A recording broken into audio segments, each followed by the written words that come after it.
Hello दोस्तों, मेरा नाम है उत्कर्ष मल्होत्रा और मैं आपका स्वागत करता हूं मेरे YouTube चैनल पर, मेरे पॉडकास्ट पर, जहां पे भी आप मेरे को देख रहे हो या मेरी वॉइस को सुन रहे हो। तो सबसे पहले आज हम बात करने वाले हैं how to win friends and influence people के अगले चैप्टर के बारे में, जो है चैप्टर नंबर 6 पार्ट नंबर 3 का। तो मेरे चैनल पे कंटिन्यूसली ये वीडियोस चल रही हैं how to win friends and influence people से रिलेटेड, चैप्टर वाइज समरी चल रही है। तो आज चैप्टर की हम बात करेंगे, उसका नाम है safety valve in handling complaints. ठीक है, बट चैप्टर की समरी देने से पहले मैं एक चीज़ बताना चाहूँगा। सबसे पहले एक पर्सन को मैं थैंक यू बोलना चाहूँगा, उनका नाम है मिस्टर लोकेश एडिट एक्स। इन्होंने पिछली वीडियो पे कमेंट करा, उसके लिए बहुत बहुत थैंक यू। और उन्होंने कहा कि सर आपका जो लेंस है क्लीन नहीं है, तो बहुत ब्लरी दिखती है वीडियो। उस सजेशन के लिए भी शुक्रिया और आई होप अब आप मेरे को अच्छे से देख पा रहे हो। ठीक है, तो अब हम इस वीडियो को safety valve in handling complaint में वो ये बताते हैं, डेल कार्नेगी जी ये कहते हैं कि देखो, जब हम लोग किसी से आर्ग्यू कर रहे होते हैं तो ज़्यादा टॉकिंग हम खुद करते हैं। हम चाहते हैं कि वो जो पर्सन है हमारे साथ कन्विंस हो जाए, हम उसको अपनी प्रॉब्लम्स के बारे में बताते हैं, अपनी चीज़ें डिस्कस करते हैं। बट ये गलत अप्रोच है, रॉन्ग, आप नहीं करोगे ऐसा। तो सही अप्रोच क्या है? सही अप्रोच ये होती है कि late the other person talk themselves out. उनको पूरी अंदर की भड़ास निकालने दो भाई। देखो, जब मैं बताता हूँ, जब हम भड़ास कहता हूँ भड़ास निकालने दो, तो क्या होता है कि कभी कभी वो कुछ ऐसे टर्म्स बोलते हैं जिससे हम डिसएग्री करते हैं, तो अंदर से खुजली मचती है। तो in so called the college word एक चुल मचती है कि उनको हम रोकें, but that is not how good communicators work. ऐसे गुड अच्छे कम्युनिकेटर नहीं करते। उनको पूरा बोलने दो, सब कुछ जब खाली हो जाए अब कहें भाई तू बोल। तो अब आपने उनको रोकने से ना रोकने से क्या हुआ, एक तो उनके माइंड में एक पर्सोना बना कि यार बंदा मेरे को बोलने दे रहा है। पहली बात, अगर आप किसी बंदे के पास जाते हो जो अपनी बात करता रहता है तो मज़ा नहीं आता ना, हमारी सुनता है तो अच्छा लगता है, पहली चीज़। दूसरा, अगर आपने उसकी पूरी बात बोली, लेट सपोज आप उससे किसी चीज़ पे डिसएग्री कर रहे हो और वो बताने वाला था कि उसका रीज़न क्या है, बट आपने बीच में इंटरप्ट कर दिया, तो आप उसको ढंग से अंडरस्टैंड नहीं कर पाए। बट क्योंकि अब आपने उसको अंडरस्टैंड करा तो बहुत सही हो गया ना सिस्टम पहले से। तो इससे तो आप उससे अंडरस्टैंड कर पाओगे, ठीक है ना। वो उसके कह सकते हो माइंड में भी एक आपकी अच्छी इमेज बनेगी। तो इसके लिए, ऐसे सुनने के लिए आपको 3 क्वालिटीज इंपॉर्टेंट है जो डील करने की बताते हैं। और मैं आपको एज इट इज में भी बताऊंगा उन्होंने क्या कहा है, ये तो मैं अपने वर्डिंग्स में बता रहा हूँ। वो ये कहते हैं, पहले चाहिए पेशेंस, कि हमें शांत रह के समझ के, ठीक है ना, धैर्य के साथ काम लेना पड़ेगा। दूसरा, एक ओपन माइंड, कि अगर कोई हमसे अलग भी बोल रहा है तो इट्स ओके, क्योंकि यार इतने सारे लोग हैं इस दुनिया में, वो अलग अलग एक्सपीरियंसेस हैं उनके, तो अलग अलग व्यूज होना कौन सी बड़ी बात है। आप आए हो लेट सपोज एक अलग टाइप के बैकग्राउंड से, मान लो आपके घर में सब बिजनेस करते हैं, मान लो मैं एक अलग टाइप के बैकग्राउंड से हूँ, मेरे घर पे सब जॉब करते हैं, एक पर्सन एक अलग टाइप के बैकग्राउंड से है।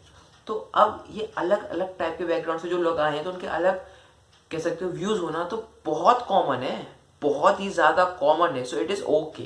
सो listen to it with open mind and उसको इनकरेज करो ये वो अपने आइडियाज़ को और अच्छे से बताए। उससे क्वेश्चंस पूछो उसी के आइडियाज़ से रिलेटेड। क्यों आप उससे क्वेश्चन क्यों पूछोगे? क्योंकि अपनी प्रॉब्लम्स के बारे में, उसकी प्रॉब्लम्स के बारे में वो अच्छे से जानता है, क्या दिक्कत है वो पर्सन जानता है। So you have to ask him. अब मैं डील करने के लिए एज इट इज़ आपको वर्डिंग्स बताने की ट्राई करता हूँ। वो कहते हैं कि ज़्यादातर पीपल, मैं हिंदी में बता रहा हूँ क्योंकि इंग्लिश में फिर वो बड़ा आपको क्लीशे टाइप लग जाएगा, क्योंकि ये हाईलाइटेड भी है। सो मैं इसको हाईलाइटेड करके अपने इंस्टा पे भी कुछ कुछ क्लिपिंग्स डाल देता हूँ। So if you want you can even follow me there. Okay, thank you. So जो ज़्यादातर पर्सन हैं वो ट्राई करते हैं दूसरों को कन्विंस करने के लिए, लेकिन वो सारी टॉकिंग खुद ही करते रहते हैं। इसमें ये एज इट इज़ बड़े वर्डिंग बता रहा हूँ। तुम्हें क्या करना है, late the other person talks themselves out. Why you should let them? Because they know more about their problems, about their business than you. You can ask them questions, but if you disagree with them while they are telling you something, don't interrupt. Just don't interrupt. Listen. उनकी बात सुनो, ये कह रहे हैं। अब इसके real life example के बारे में बात करते हैं। देखो, हमें क्या चीज़ दिमाग में रखनी है इस बुक की समरी से रिलेटेड। हमें क्या चीज़ दिमाग में रखनी है? Relevant, to the point and practical. Relevant मतलब कि मैं आपके हिसाब से बताऊं कि आपकी जो डेली लाइफ से रिलेट कर पाओ। टू द पॉइंट मतलब वो 20% चीज़ों पे हम फोकस करेंगे जो हमें 80% रिजल्ट दे पाए। और प्रैक्टिकल, जब तुम अप्लाई नहीं करोगे तो फिर ये कचरा बन जाएगा अंदर। Should we start? तो इसमें एक एग्जाम्पल है। एग्जाम्पल है एक सेल्स पर्सन का, ठीक है। अब वो सेल्स पर्सन क्या करते हैं, उस सेल्स पर्सन को मतलब एक कंपनी बुलाती है, सपोज एक मैन्युफैक्चर कंपनी है जो बुलाती है बहुत सारे सेल्स पर्सन को कि उनको एक प्रोडक्ट बनाना है। तो आई थिंक वो कंपनी थी काय की थी, यप, सो वो कंपनी एक ऑटोमोबाइल की कंपनी है। तो लेट्स सपोज एक ऑटोमोबाइल की कंपनी है, तो वो क्या करती है, वो टायर भी बनाती है, नहीं ना, टायर तो वो कोई और से लेती है, क्या वो स्टील बनाती है, नहीं। तो ऐसे ही ऑटोमोबाइल के लिए कुछ इक्विपमेंट्स चाहिए थे, तो जो मैन्युफैक्चरर्स थे उस ऑटोमोबाइल कंपनी के, उन्होंने कुछ दूसरी कंपनीज के 3-4 सेल्स पर्सन को बुलाया। क्या करा, बुलाया। तो उसमें से एक सेल पर्सन के साथ बहुत गड़बड़ हो गई। क्या गड़बड़ हुई कि उनको कुछ मतलब उसमें प्रॉब्लम लिखी है LARYNGITS, लैंग्रेथिस, जिसकी वजह से उनकी आवाज़ चली गई। तो जब वो गए वहाँ पे कॉन्फ्रेंस रूम में, जब सारे वो बैठे हुए थे मैन्युफैक्चरर, जो उनके कंपनी के प्रेसिडेंट या लीडर्स जो भी थे, जो डिसाइड करने वाले थे कि हम किसको अपना ऑर्डर देंगे, जब वो लोग बैठे हुए थे वो गए, तो उन्होंने ऐसे कागज उठाया, एक पेन उठाया, सबके सामने लिखा कि sir I can't speak right now because this problem is happens with me. So उन्होंने फिर जो प्रेसिडेंट थे उन्होंने कहा डोंट वरी, मैं आपकी जो है इसको आपके साथ प्रेजेंट करवाता हूँ। तो उन्होंने कहा यार मैं बोल नहीं पाया, मुझे लग रहा था मेरे साथ बहुत बुरा होगा, पर ये तो कमाल हो गया, ये तो जादू हो गया। कैसे जादू हुआ, क्योंकि अब वो प्रेसिडेंट खुद मेरे उस प्रोडक्ट्स की तारीफ कर रहा है, वो खुद एक्सप्लेन कर रहा है। तो मैंने एक्सीडेंटली, नॉट इंटेंशनल, एक्सीडेंटली मैंने ये सीख लिया कि अगर हम दूसरे पर्सन को टॉकिंग करने दें, अपनी प्रॉब्लम्स बताने दें, अपनी अप्रिशिएशंस बताने दें, तो हम लोग तो बहुत कुछ, वो मतलब सब कुछ अपने आप ही कर लेगा। उनकी एग्जैक्ट वर्डिंग बताऊं, देखो सुनो, बहुत मजा आएगा। I discovered quite by accident how richly it sometimes to let the other person do all the talking. हर बार बोलना जरूरी नहीं होता मेरे दोस्तों। तो अच्छा, अभी तो हो गया बिजनेस का, चलो ठीक है, यहाँ पे काम करती है, बट क्या ये घर पे भी काम करती है? क्या घर पे अगर आप कम बोलोगे तो आपको घर पे डांटनी पड़ेगी? मम्मी पापा डांटेंगे नहीं। तो क्या होता है, इसमें भी एक एग्जांपल है जिनका है मिस्टर मिसेस बारबरा एंड, या तो ऐसे नाम रखते हैं ना तो दिक्कत होती है। तो मान लो आप क्या नाम मानोगे, कुछ भी मान लो, बिट्टू और उसकी मम्मी का। तो बिट्टू क्या था, बिट्टू स्टार्टिंग में अपनी मम्मी की हर बात मानता था। बिट्टू को मम्मी जो कह देंगे बिट्टू बैठ गया, बिट्टू यहाँ कर, बिट्टू ने वो काम करा, मतलब एक ओबीडियंट चाइल्ड था, ठीक है ना। अब लेकिन जब बड़ा हुआ, वो टीनेज में आया, तो उनकी बात नहीं मानने लगा।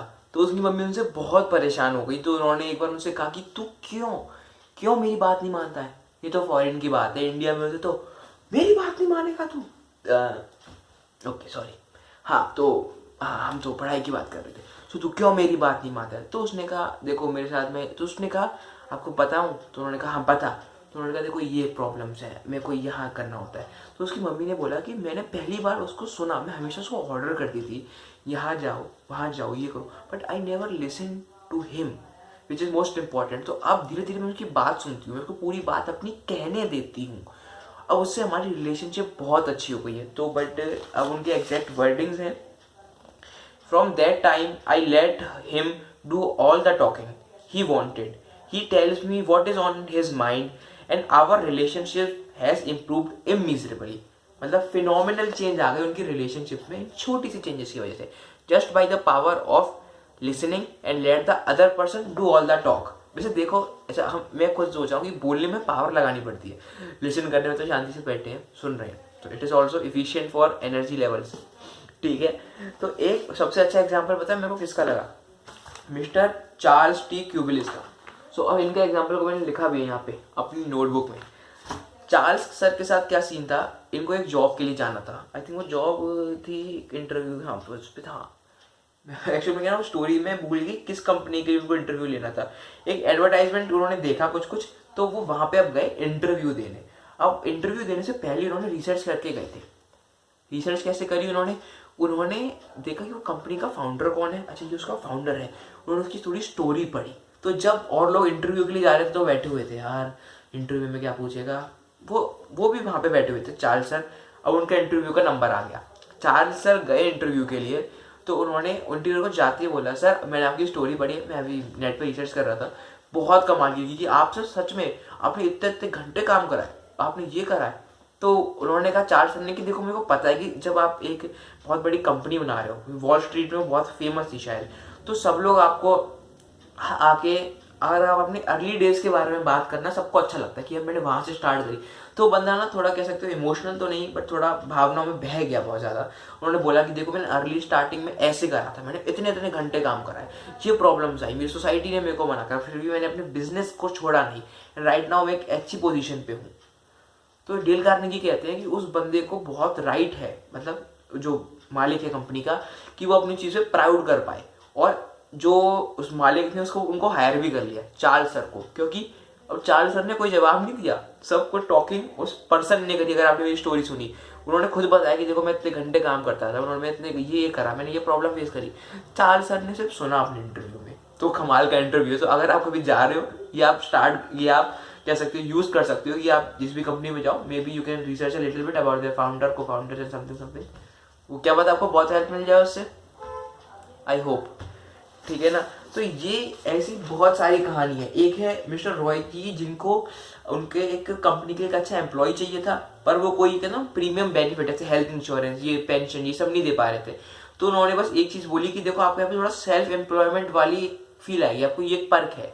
तो बंदा अपने आप बोलता गया देखो सेल्फ एम्प्लॉयमेंट मेरे को यहाँ पे भी चाहिए था, मैं कॉलेज से कुछ अपना अपना ट्राई कर रहा हूँ, अपने आप कन्विंस हो गया। तो अगर आप दूसरे पर्सन को सब टॉकिंग करने देते हो, ठीक है ना, तो धीरे धीरे वो अपने आप ही खुद को कन्विंस कर सकते हैं। दूसरा, आप उनके बीच में इंटरप्ट ना करो। कूल।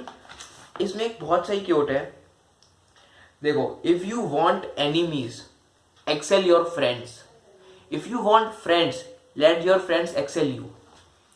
क्या होता है, वो कह रहे हैं कि इसमें कहानी थी एक प्रोफेशन की, मतलब एक मैम थी जो एक अच्छे खासे प्रोफेशनल लेवल पे थी। तो वो अपनी जो पीयर्स हैं उनसे बहुत अच्छा परफॉर्म कर रही थी, ठीक है ना। तो वो हमेशा अपने अचीवमेंट्स के बारे में बात करती थी, देखो आज मैंने इतने की सेल करी, आज मेरे को नया कॉन्ट्रैक्ट मिला। तो कोई इंटरेस्ट नहीं दिखाता। तो उन्होंने डिस्कवर करा कि कभी भी ऐसे अपने अचीवमेंट के बारे में बोस्ट मत करो। बोस्ट मतलब ज़्यादा भको मत, भको is the wrong word, I am sorry, मतलब ज़्यादा बोलो मत।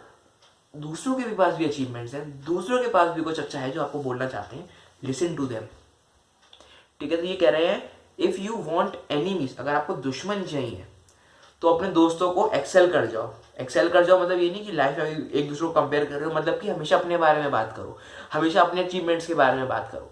बट अगर आपको दोस्त चाहिए तो अपने दोस्तों के अचीवमेंट्स के बारे में बात करो, जो आपके आसपास पर्सन है उसके अचीवमेंट के बारे में। एक छोटा सा रियल लाइफ एग्जांपल बताता हूँ। मैं गया था अराउंड न्यू ईयर के टाइम पे। सो होटल है, पास में एक होटल है, वहाँ पे अपन गए थे खाना वाना लेने। तो वहाँ के जो अंकल हैं, मैंने उनसे बस एक सवाल पूछा, क्योंकि मेन्यू पे मैंने देखा लिखा है सिंस 1950, 1950, ठीक है। और एक जो दीदी थी वहाँ पे, एक जो मैम थी, वो भी पूछ रही थी उनसे कि अंकल हम तो इतने छोटे टाइम से आते थे। तो मैंने पूछा अंकल आप 1950 से होटल चला रहे हो? 70 साल हो गए। 50 और 50, 2000 और 20, 70 साल। उन्होंने बोला कि 70 साल से चला रहा हूँ। मैं चौंक गया, मैं कहा 70 साल से? तो वो मेरे को इतनी एंथुसियास्टिकली स्टोरी बताने लगे। उन्होंने मुझसे बोला कि देखो बेटा, मैंने एक चाय के स्टॉल से स्टार्ट करा था, then I scaled it big, धीरे धीरे। अब उनका अच्छा होटल है एटलीस्ट लोकली मेरे टाउन में। तो ये मैं थोड़ा सा इसको ये कह सकते हो सबकॉन्शियसली अप्लाई करा। उस समय मेरे को पता नहीं था, बट हो गया अप्लाई सबकॉन्शियसली। अब मैंने जब चैप्टर पढ़ा तो मैंने कहा यार ये तो मैंने भी अप्लाई करा था, ठीक है ना। सो नेवर, मतलब कभी भी अपने अचीवमेंट के बारे में बोस्ट मत करो, वरना दूसरे को इंफीरियर और एनेक्सिटी वाली कह सकते हो, एनवी वाली फीलिंग आती है, क्योंकि सबको लगता है तो अपने बारे में बात करता रहता है। बट अगर तुम दूसरों के अचीवमेंट के बारे में बात करोगे तो इनको इंपॉर्टेंस की फीलिंग आएगी। हो सकता है तुम्हारा कोई दोस्त किसी एक चीज़ में अच्छा हो, कुछ भी पॉसिबिलिटी हो, बहुत अच्छा स्पोर्ट्स पर्सन हो, वो बहुत अच्छा हो पढ़ाई में, वो बहुत अच्छा हो किसी भी चीज़ में, तो try to talk to him about that particular topic.